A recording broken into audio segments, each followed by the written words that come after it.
America, my name is Osei-Frimpong. I come to you live, and in 2025, I want this to be the year we dispel the notion that teaching to the test is a bad thing. I know the regular arguments come in the form of not everything that matters is testable and not everything that counts can be counted, but a lot of things that matter are testable and a lot of things that count can be counted. And we should at least go for the easy things that can be tested and make sure they can do that. So I think elementary school tests are important. I take elementary school test scores more important than I take teachers' grades because I don't really have that much respect for elementary school teachers. I know that's heresy in a lot of places, but I have a respect for, the ability of tests to identify if students can actually read and can actually do math. Right? Because the students who can do those things can pass the tests and the students who can't. So if schools are supposed to actually transmit a certain sort of body of knowledge, then the tests are actually, standardized tests are a pretty good marker of whether that body of knowledge has been passed from the teacher's mind or from the ether on into the mind and the consciousness of the student. All right, so I'm a fan of standardized tests, and I'm going to make the case for them now. And we actually have standardized tests in more aspects of our lives.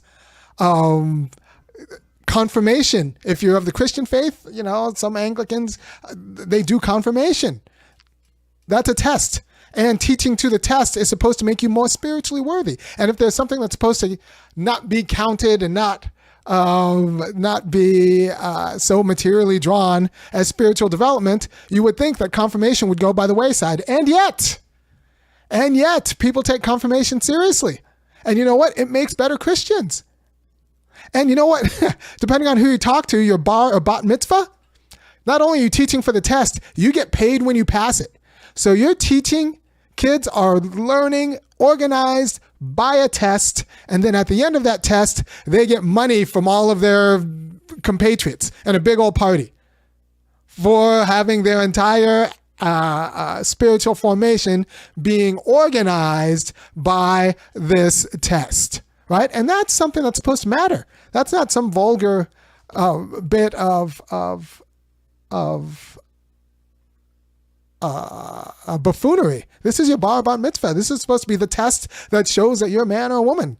So, and you get paid for it. Now, I am in the favor, and I've done the last few videos on this, and I'm going to try to work the body a little bit until you come over to my side. I think that we should pay families, not teachers, not kids, families for kids who are proficient at their grade level math and reading, right? We need a population that can read and have a decent amount of numeracy so that they can at least pay taxes and know what they mean when they earn money.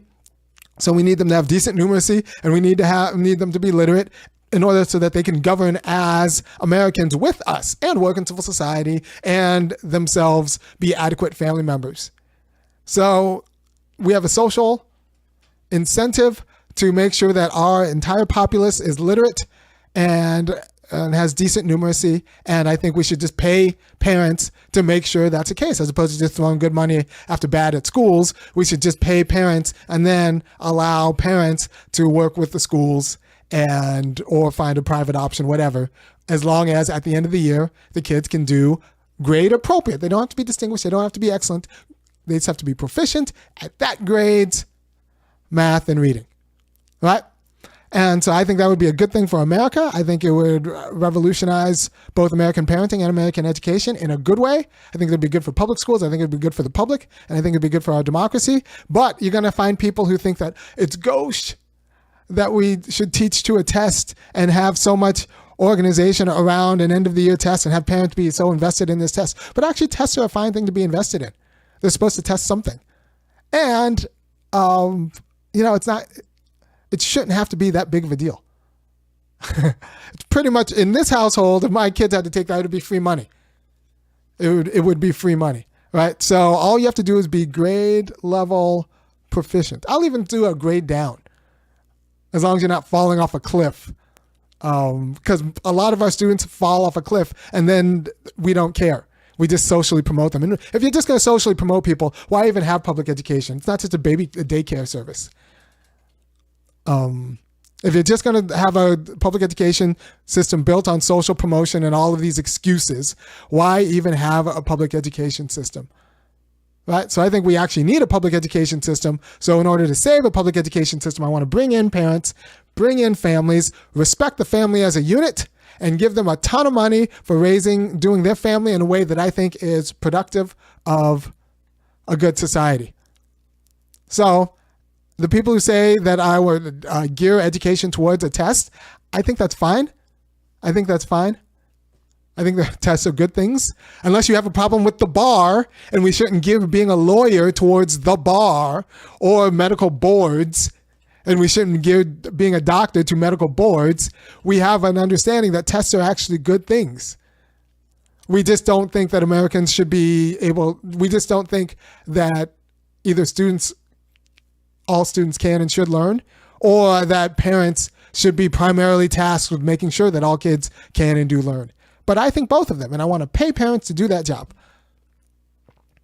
And that doesn't mean cut out schools. I think that makes parents a better partner for schools, because schools, as they stand right now, only work for certain kinds of families anyway. For the families it doesn't work, it just doesn't work. And I'm just trying to incentivize the families for whom school doesn't work to become the families for whom school works, so that school will work for all families. Right?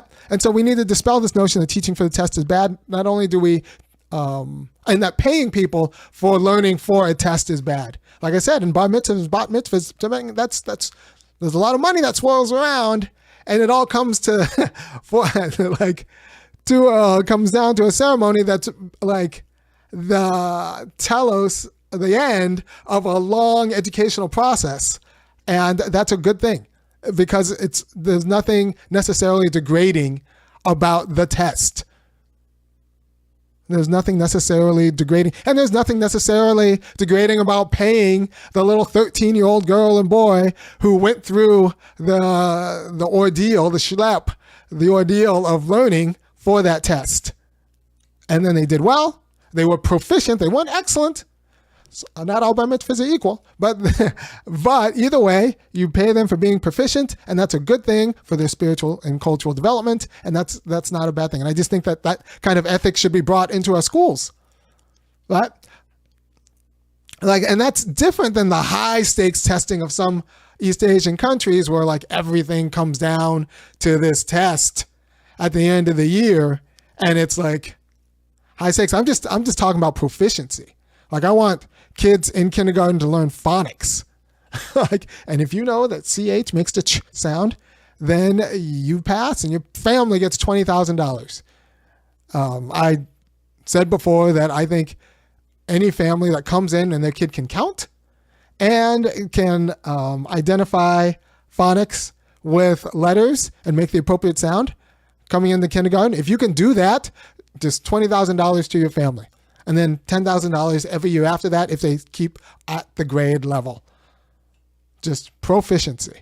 And we could have markers in between to make sure they're getting there, and have all of these bells and whistles and alarms set off, and just but I think that second graders should be doing second grade work, and third graders should be doing third grade work. And if they're not, then we have a bigger problem. And I don't like the idea I don't like the reality of so many people being moved through the system, a public education system, without even the illusion that they're being educated.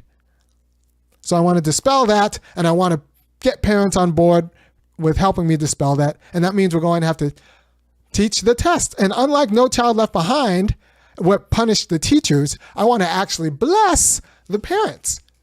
I want to bless the families, because education's ultimately a family deal anyway. We've conned ourselves into thinking that education is something you can fop off to some institution, and the more money that you put on that other institution, the better educated your kid will be. But that's false. That's false.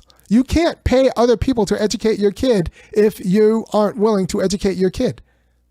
You are the first and arguably the best teacher, and you could organize all of their other teachers if you have an organizational vision for what needs to happen. What you can't do is let other people decide both the end and the means to get there, and then that's how you get your kid kind of moving through without them actually knowing anything.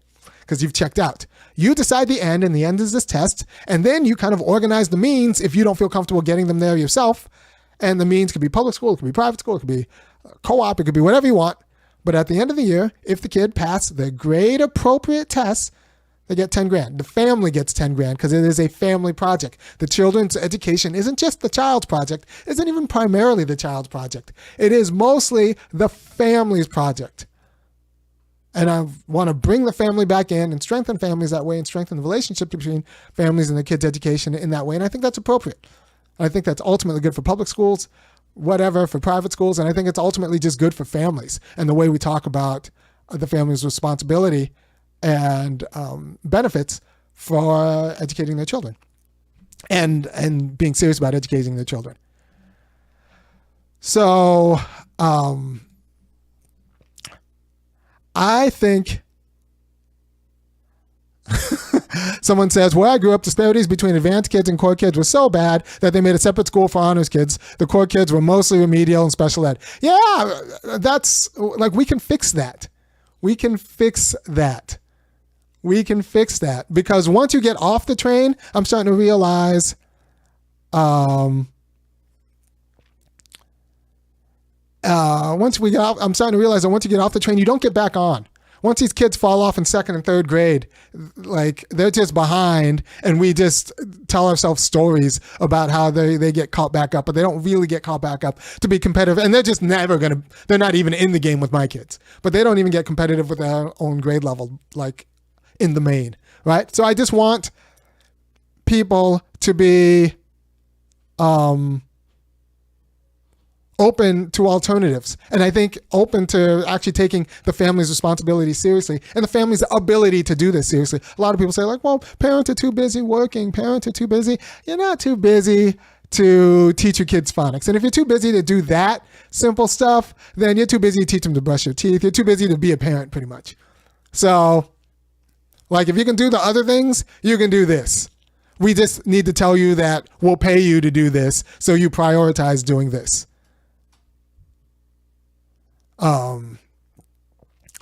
But I think that we just need to pay parents to be parents in the way that we think being parents should be. And I think a lot of bad teachers are going to fight against this because they're bad teachers.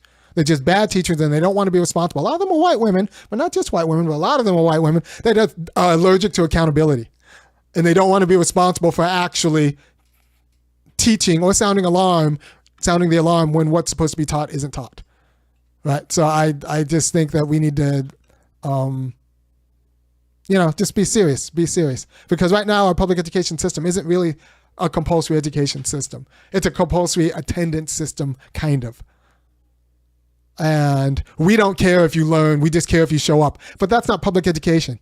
Showing up isn't public education. If we're serious about public education, we need measures to make sure that you learn. And that's not necessarily going to happen at school or with school's authority alone. It has to happen with the authority of the parents. And this is one that pays the parents to delegate and direct their authority towards the children learning. And I think that's a good thing. Yeah, incentivizing good, desirable behavior. There are lots of ways to do family that don't prioritize education in the way that our schools need families to educate their kids, to prioritize educating their kids. They prioritize educating their kids in another way. We need to pay those families to redirect them to prioritizing education in the way that we think is socially beneficial, which is why we have compulsory schooling. So like we need, it's paying families to be a particular kind of family. It's not paying families to be families, it's paying them to be a particular kind of families. Right. Someone says, I'll teach them how to drive, step into a job, barbecue version. Teaching people how to drive is a funny thing because I'm realizing that the people I know who don't know how to drive didn't really have great father figures who were serious about like teaching them to be competent. Right. So like there's something you actually have to teach people. You have to actually be a good teacher to teach someone how to drive. You have to be patient. You have to have a certain disposition. You have to have a certain patience, and you have to like be willing to take risks. A lot of people who consider themselves nice or good teachers like aren't made of that kind of stuff. So if you can teach people how to drive, that means you actually care about teaching. Because you're actually willing to put it down and you're actually serious about like it happening. And if you can't teach people how to drive, that means you probably aren't really that great of a teacher in other things that you think you can teach. You've been faking it along. So, and if you can't learn how to drive, like, so there's a lot that goes on into something. And I think swimming might be that kind of thing too. If you're a good teacher, but you can't teach someone how to swim, are you really that good of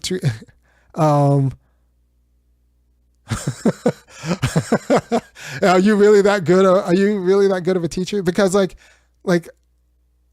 are you good at teaching things where you don't really care if they learn, or you don't have stakes, or it's okay if you give up? Or are you actually good at taking what's in your mind and putting it in another's? Like, and that kind of sensibility. Like, so driving is a good test, right? And we teach for that test, and that's good. Swimming is a good test, and we teach for that test, and that's a good thing. So teaching for the test is not necessarily a bad thing, not only in like these more practical matters, but also in like more ethereal matters. Like I said, the bar mitzvah, the bat mitzvah, the confirmation. Those are all teaching for a test, because a lot of what counts can be countable. A lot of what can be taught can be teachable, even on a Scantron. And we have to start thinking about these issues in the days of AI, where AI is going to take away a lot of kind of like hand-wavy metrics. And so we need to start thinking about the kinds of tests that will actually, and the kind of accountability measures that are AI-proof. And a lot of tests are AI-proof. If you don't know, you won't do well, right? Parents think that letting their kids watch CNN and Fox is educational. Yeah, this will not pay those parents. Those parents are going to have issues now, because at the end of the year, when their kids can't do math or can't read, they're going to be out of a paycheck. It'll help them to take this part of education more seriously. So we need to just, we need to teach for the test. Should school be 4 days a week all year round? I don't know. I think this is a kind of a different issue. I think school, I do think you can get it all done by 15, and the last 2 years can be something else. And the last 2 years can look nothing like the first 2 years. I do think but I also think that elementary school could be more rigorous and classical, and there could be a lot more that gets done if everyone were on board. Yeah, where will the kids go on Friday when parents are at work? Yeah, so you need a lot of more. If you're going to do this 4 days a week, then you need more co-curriculars out there. And I do think like summer programs can be, more rigorous and focused. Like my kids go through functionally year-round school, because when they're not in school, like even on weekends and these kinds of vacations, I have a curriculum for them. And I don't think I'm the only one. I think I'm representative of all the winners and all the parents of winners, especially like working class winner. Yeah, put rigor on the front end. Like this morning, my kids, all three of them, we did an hour of just spelling. Also, the spelling bee is coming up on the 13th. There's also that, but like we did like just spelling, and that's like a daily thing. And if you're not doing that, your kids are going to get beaten by mine. And my kids are not the only kids who do this. Like, it's just what the winners do, and they don't tell anyone. I'm telling you, which is why, if you appreciate me telling you, you should go to www.funkyacademic.com and kick in $5, $15, or $50 a month for this 2025, because I'm helping you to not squander your kids' youth. And I'm also telling you, you need to find a partner who's on this page, who gets this, because you don't want to be fighting with your spouse about the importance of this kind of rigorous and classical education. You don't want to be fighting with it. You just want to be on everyone to be on the same page. So you and your fiance or whatever, you need to watch this video and hash it out. And if they're like, well, kids just need to follow what they enjoy and all of that nonsense, you need to dump them and find someone next. Right? They'll be ready for college by 15. Put rigor on the front end and they'll be ready for college by 15. It's kind of true. That's when Martin Luther King Jr. went to college. And you read some of the stuff he wrote in his first year, and it was pretty good. Now, he's an extraordinary intellect, but also we need to just be harder on K through fourth grade. But I don't see, someone says, so this is Carl, obviously. I read the comment before I saw the name. So Carl is wrong about all of these things in the comments. Jailing people for truancy is the wrong message. I think that because it's not about getting your kids to school if they cut up and are not paying attention when they're there, right? So we have this idea that public education is about showing up. It actually isn't. It's actually about learning the material. However, you need to learn the material. If that includes showing up, that's great. Showing up is important, but a lot of kids are showing up, but still not learning because as soon as they show up, they kind of check out. And we kind of understand this with respect to something like, universal food and making sure that they're eating because it wasn't enough if they show up, but they're still hungry, so they couldn't focus. And so, I didn't. So yeah, so we actually instituted meals, and that's actually good. I'm a huge fan of school meals, breakfast and lunch, snack, whatever. I think that's a great thing. Now, TJ with an AK said, cops came to my door for truancy, didn't move me to go back to school, the classroom at all. I agree. And when you're at the classroom, and that's what it is, it's not great. What do I think of school corporal punishment? I think it's awful. I don't want any, no. I think in general, corporal punishment, it doesn't work for, is a sign that you're not particularly creative enough. Now, I'll be honest, I scare my kids. My kids are terrified of me, and I think that's appropriate. I make a lot of sudden moves, and so they are terrified of me in some ways, and sometimes they also know I love them. But I do believe in scaring kids, but actually hitting them I think is not necessarily you need the shock to shock them back awake.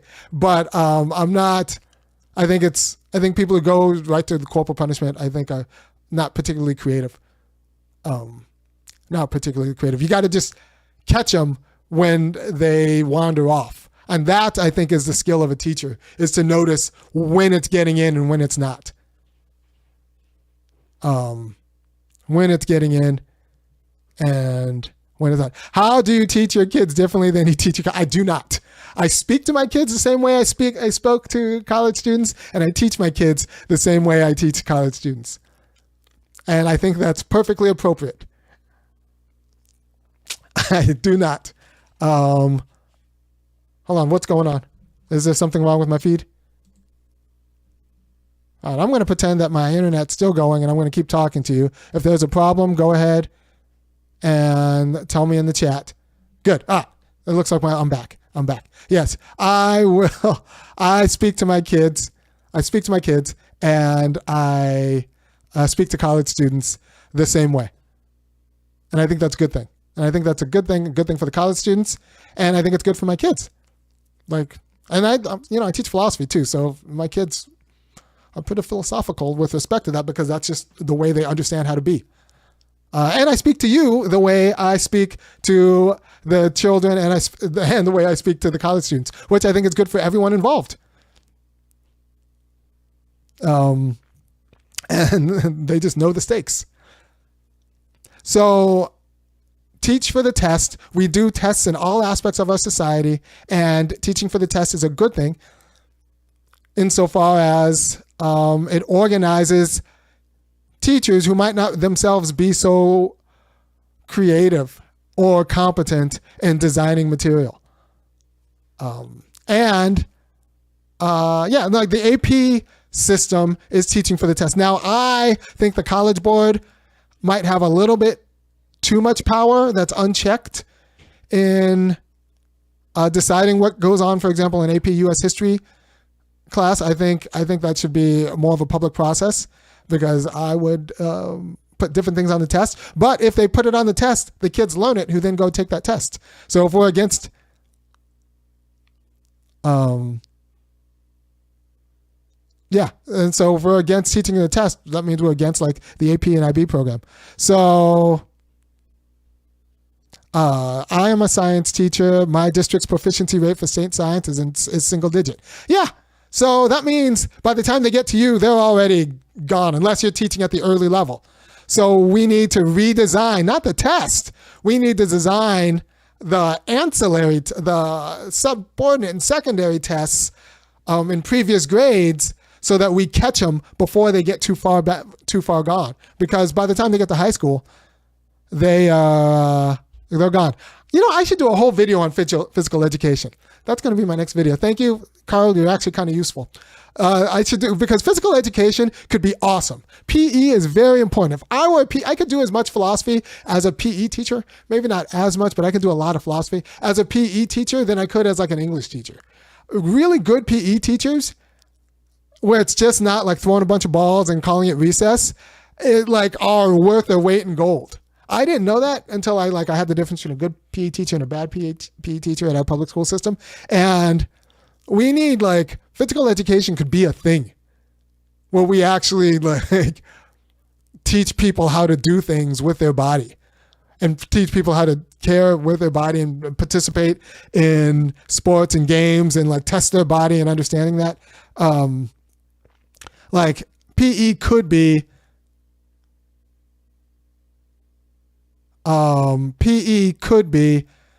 an actual discipline, an honored profession. The PE teacher could be.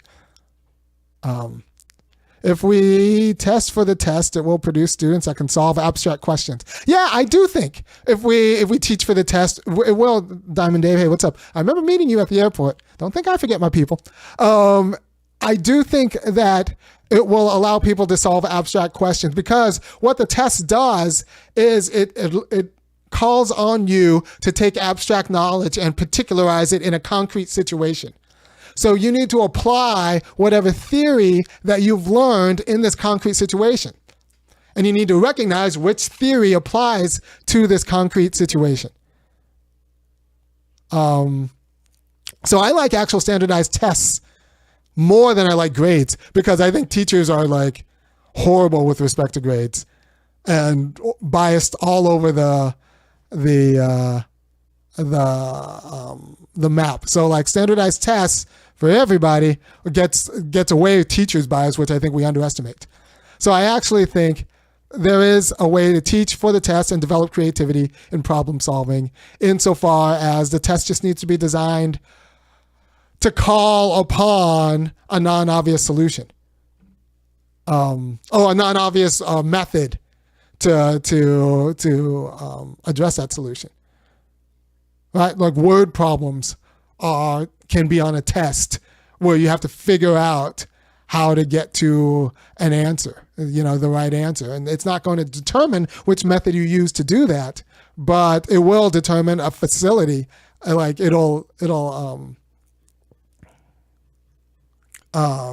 will determine that you develop the faculty of drawing from abstract concepts and seeing how they relate to a concrete example and how they relate to each other in order to realize a concrete example. Do I support abolishing the Department of Education? I mean, no, but I am for reforming the Department of Education. Yeah, we need more robust standardized tests. We need more robust, and I think this is going to be more and more important in the time of AI, when non-standardized tests are going to be easily gamed.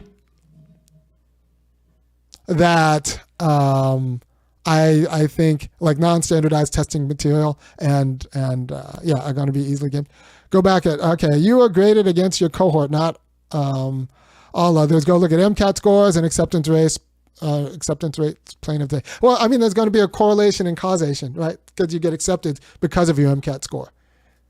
The question is going to be like LSAT score and bar acceptance. That's going to be a more interesting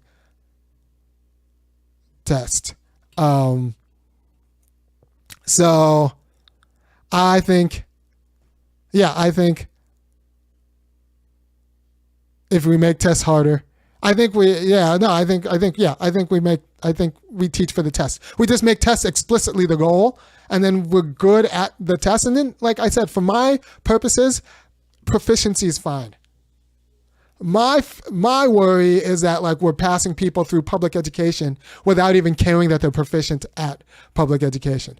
Like for my own kids, I like them distinguished.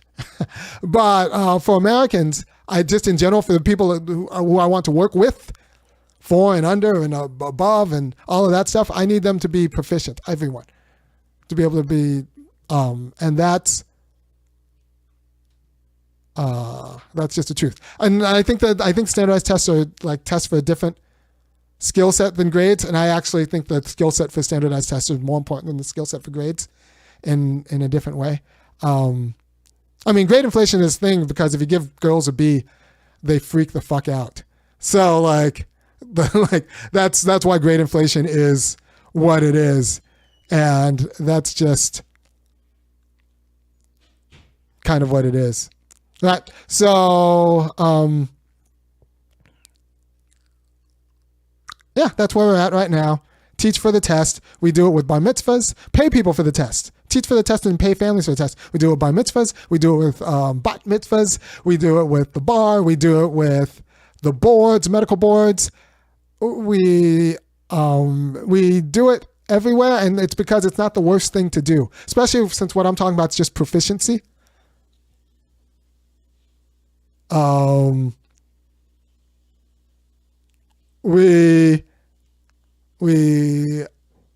what I'm talking about is just proficiency, we need to teach for the test and expect them to hold them accountable.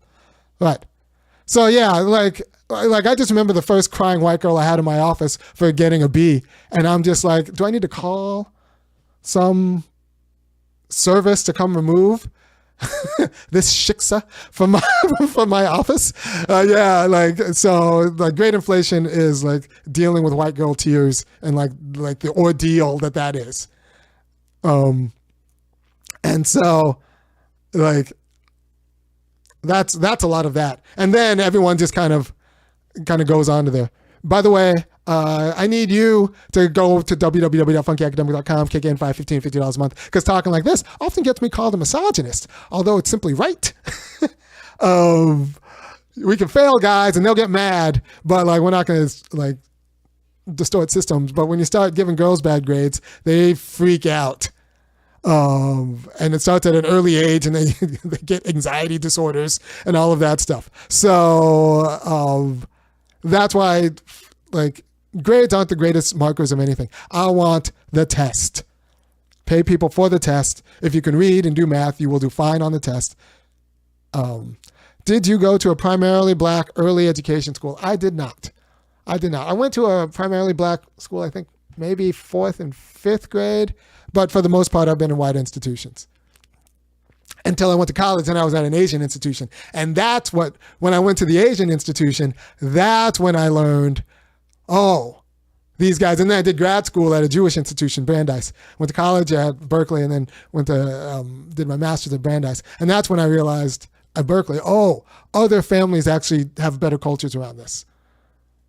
The first generation Asian immigrants actually get this in a way that other people don't. And then I saw like at Brandeis, like the Orthodox Jews get this in a way that other people don't. And so like that kind of informed my parenting more than anything that I actually went to school with.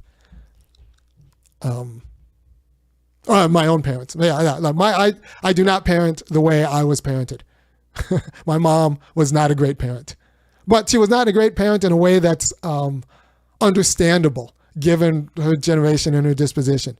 But she just didn't know enough about what a great parent was in terms of like a non-traditional yet market-based society where traditional what she grew up in, her traditional wouldn't work, but like you can't just abandon kids to TV and and expect that to work either. You like, I learned how to parent from reverse engineering what I saw at my college.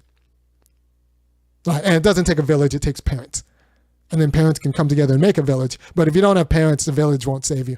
And if the village is saving you because your parents aren't adequate, then that's not appropriate either. So I want, instead of your property taxes to go to school, maybe your property taxes go directly to the families. I actually think this should be a corporate tax.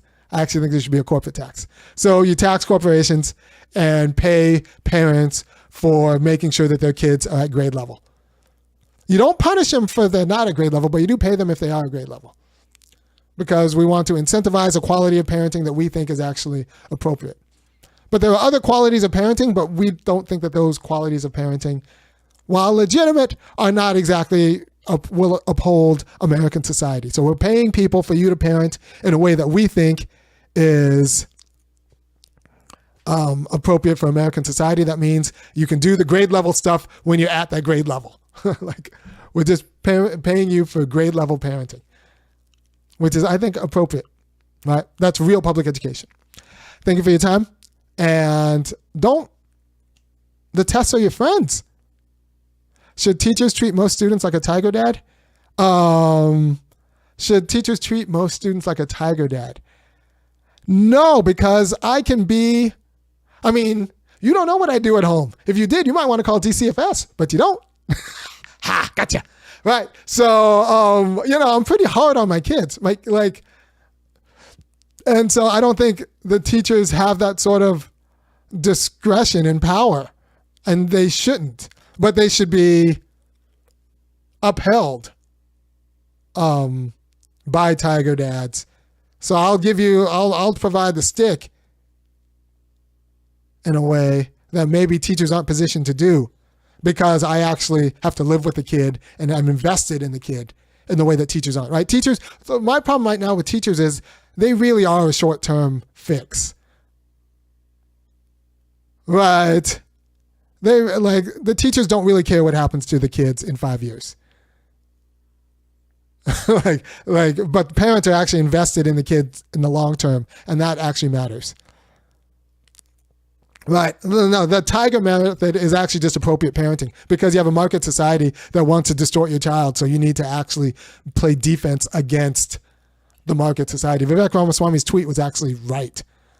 No, teachers won't become obsolete because, one, they have specialized knowledge that parents don't have. And two, parents have other things to do. But parents will also take up the final responsibility and authority of making sure it gets done, which I think is appropriate. So,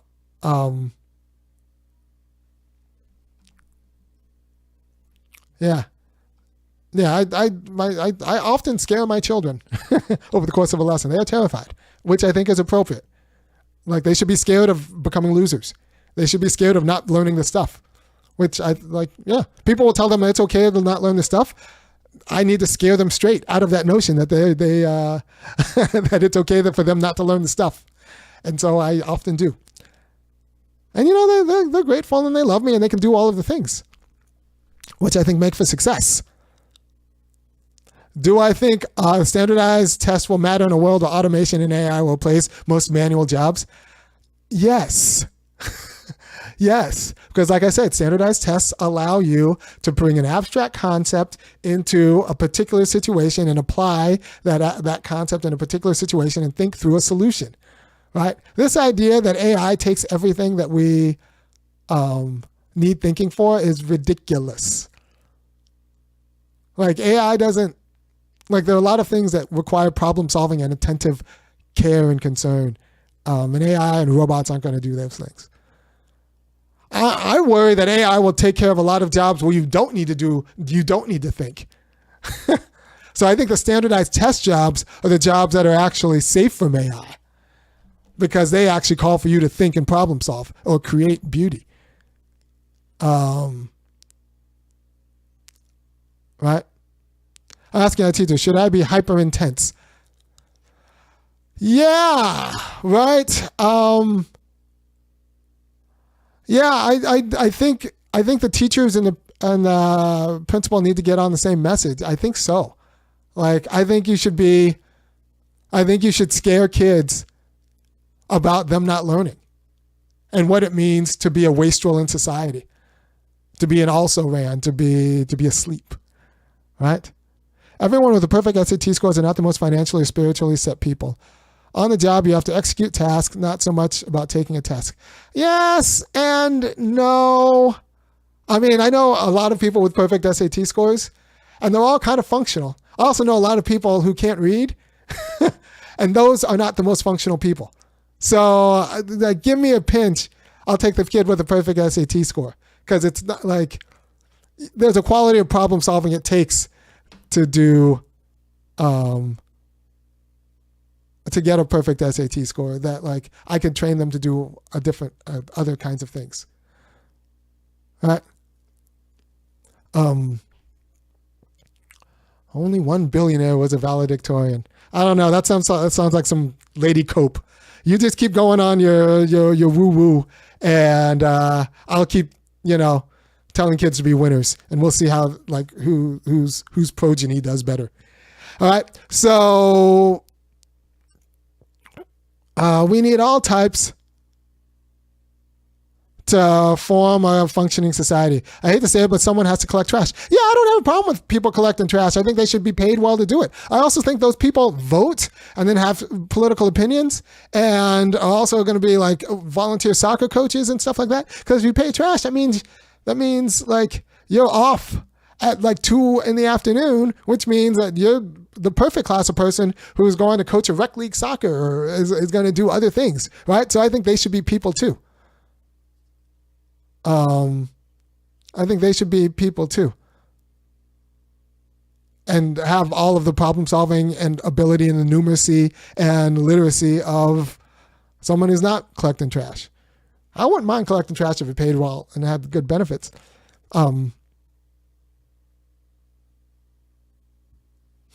If you're going to have open, no, I just think you're stupid, one tall girl. I think you're wrong. I wouldn't trust you to babysit my kids.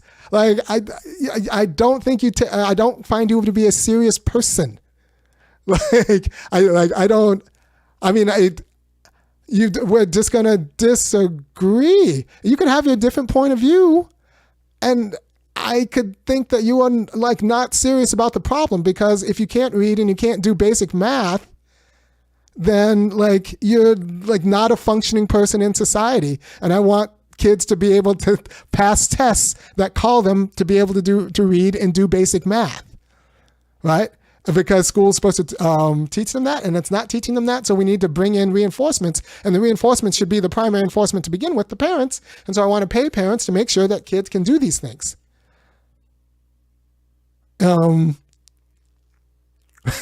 Like, I'm sorry, you're just okay with the standing degradation of like the masses of kids who can't read and do math. And I'm saying that, like, no, you're just not a serious person. You might be a serious person who's not serious about the problem. That's fine. Most people aren't. So, yeah, the fact is we need those who collect trash to have good politics, to be able to fight for unions and raise good citizens. See, Zachary Curtis gets it. And I need them to be literate, and I need them to understand the contract negotiations. And, like, Zachary Curtis, and even in Germany they get it, because you got trade school tracks, and, like, everyone needs to be able to be a good citizen. Everyone needs to be able to, like, be competent in being a good citizen, and those kind of intellectual competencies can actually be tested. Like, if you're illiterate, I can't trust you to be a good citizen, because I can't trust you to, like, read the things that'll help you make an informed decision. And we can test literacy. All right. So, Carl Karshak actually reminds me of my favorite doctor and plumber joke. There's a doctor who's playing a plumber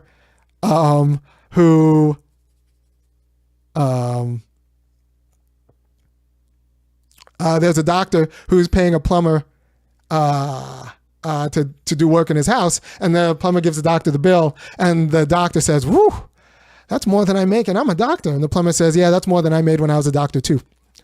Boom, boom. So also about real estate agents. So I have a hard time taking real estate agents seriously because a lot of that's just kissing people with money's asses, and you get money for sucking up to wealthy people. And I don't like an economy that's built around sucking up to wealthy people. I have a problem with that, like on a deeper level. So like the real estate agents are kind of, I think it's an ethically dicey profession insofar as so much of it is just being the kind of person that rich people like just because rich people like them. And it's like squeezing money out of rich people and kind of anticipating their predilections in a way that's unbecoming. So like I don't think of real estate agents as like as a aspirational. It's not as bad as like pharmaceutical insurance CEOs, but it's on my list of like kind of dicey professions that shouldn't be held up as great professions, because so much of the job is trying to just suck up to wealthy people to separate them from their money. And so that's a little bit, it's a little bit of a dicey profession. By the way, if you appreciate what I'm doing, once again, go to www.funkyacademic.com, kick in $5, $15, $50 a month. Share this around. Look, instead of your next date, just sit down and watch this stream. You can stop it halfway through and just talk about how awful I am. And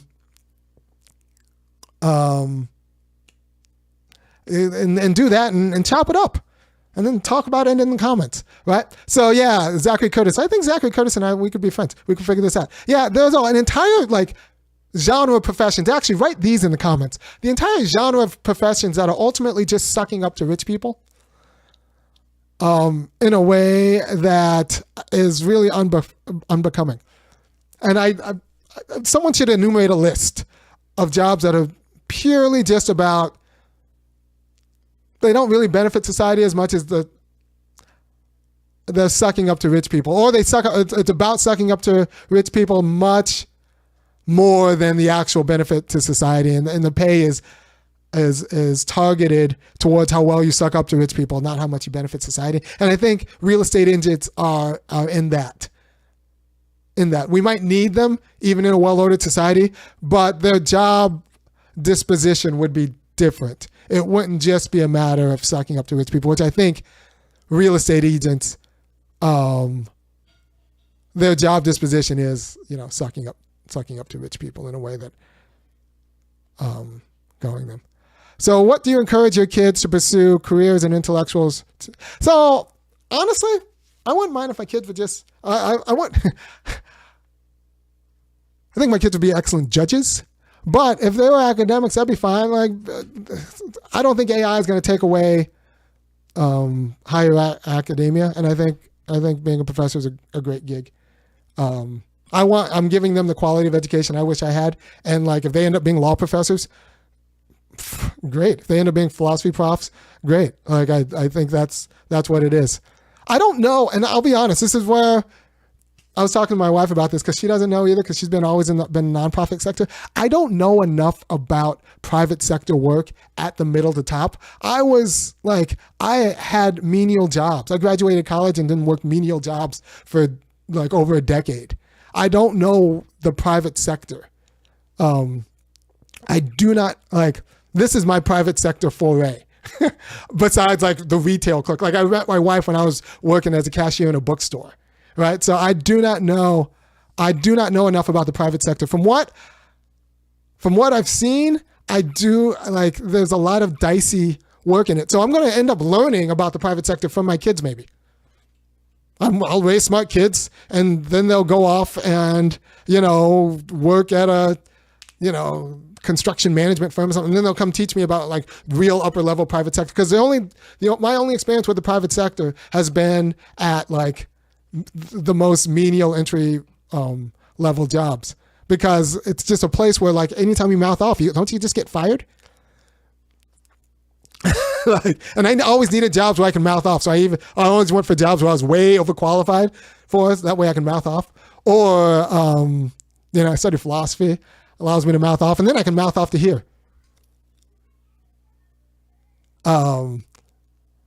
Yeah. Well, I met my wife. I'll tell you. I met my wife. She came in. She went to buy a copy of The Red Tent, and I'd read the book. And so we chatted it up, and then she ended up my wife. Right? So that's what happens when you read and you're in a bookstore. But yeah, so like I'd read the book that she was going to buy, and then like we hit it off from there, and now we're raising very literate kids. Right? So, so that's our story. So we teach the test, and I think that's an appropriate thing to teach. Yeah, the Red Tent. I don't see. She didn't expect me to see. I suspect she was surprised that some random black guy had read the Red Tent too. Yeah, the first 50 pages of those is really good. The last bit is a bit of a schlock, but there's a lot of schlock. You got to slip through it.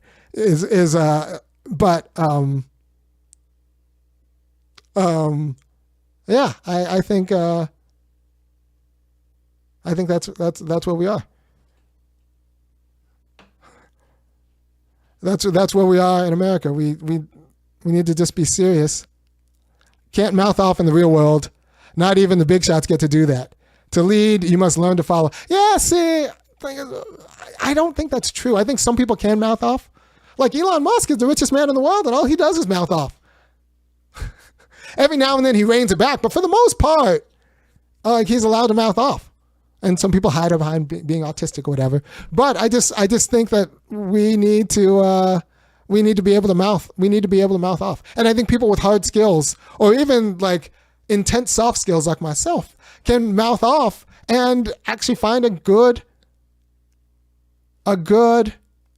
like living doing it. And you're not going to find what I say on AI, because AI, the problem is AI is going to turn everything to schlock. AI is going to take away the freedom in art, and everything will be like kind of conventionally boring, but like not particularly interesting. So you're going to need people like me to remind you what freedom looks like in a world where everything else is produced by AI. So you're welcome. And are you to the point of parenting where you're advising your kids on dating? I don't know. No, my kids are 12. 10, she just turned 10, and 7. Yeah, I mean, we've talked about like, yeah, you need to find a guy like me. Yeah. And the thing is, I have them in such high level hobbies and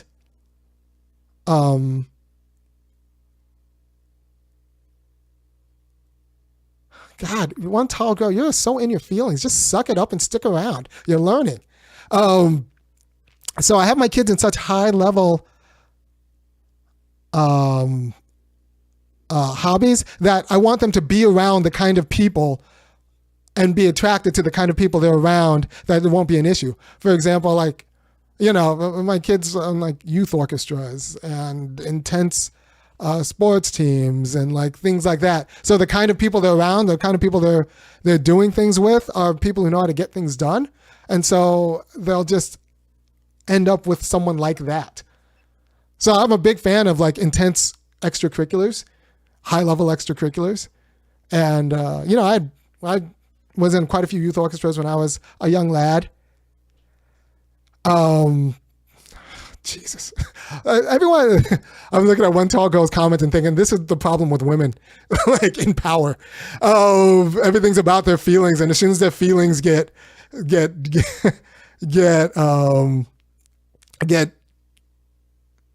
in some sort of way, they expect the whole world to like curtail them and treat them with respect. Just shut up and learn or leave. Like, I think whatever. Anyway, everyone else, learn from one tall girl's ridiculousness about like gender relations in America. So I have my kids in high level activities, and they'll be attracted to the people that they actually do meaningful work with. So if they do meaningful work with these people in high-level activities, I just don't think they'll be attracted to losers. The problem is if you don't have your kids high-level activities, then they'll just be attracted to the kids who happen to be around, and those people who happen to be around might not be the best. Or they'll get their sense of what they should find attractive from the market, and that'll feed them like horrible advice. So yeah. And I tell them, what they look for is they're looking for mostly someone who's a creative problem solver. You need someone who has a good sense of humor and can creatively problem solve, because a lot of building a family is about finding a creative solution to the external world. You try money. A lot of people try to marry for money or something like that, and then that falls off because one person finds a different way to end money, then they don't need the spouse anymore. Or you realize that money doesn't solve all your parenting problems because you needed a quality of disposition and creative problem solving and a good sense of humor. Creative problem solving and a good sense of humor, they go hand in hand. And with that person, you could figure out like most other things in America. Someone who could get to this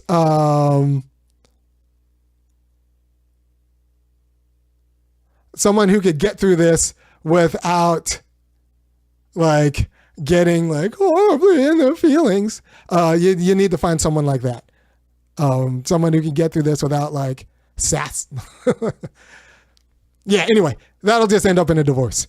So you need to have someone with a good sense of humor, who could follow arguments even if they go against their learned wisdom, and can come up with a creative solution.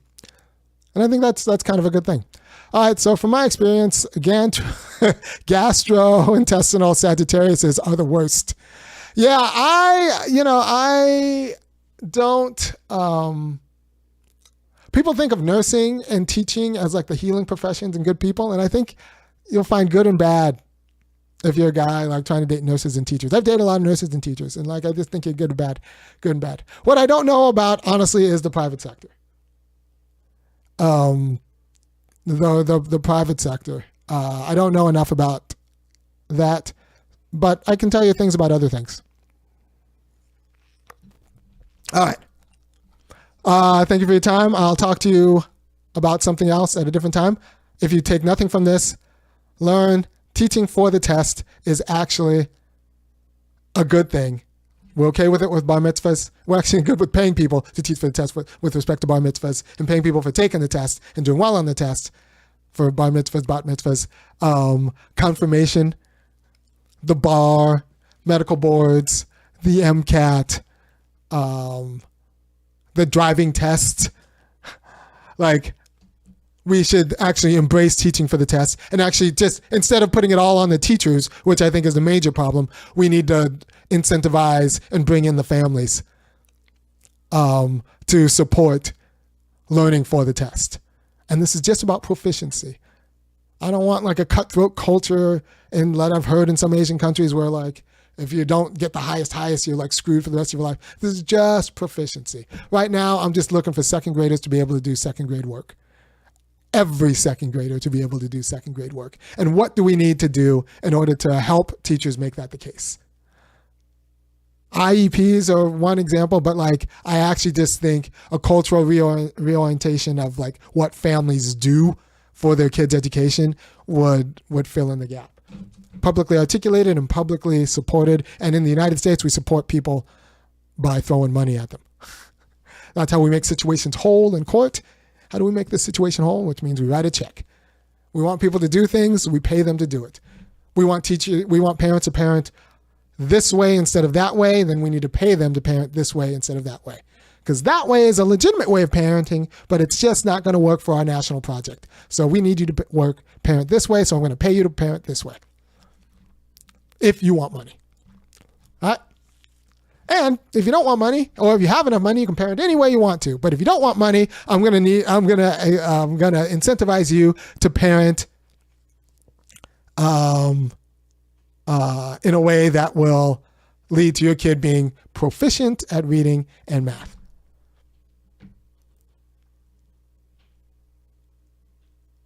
Oh, no charge, Empty. Everybody else, look at what Empty says. And kick in $5, $15, or $50 a month. Take care. Oh, I didn't put my Funky Academic name tag on. I was just on Brianna Joy Gray's podcast yesterday.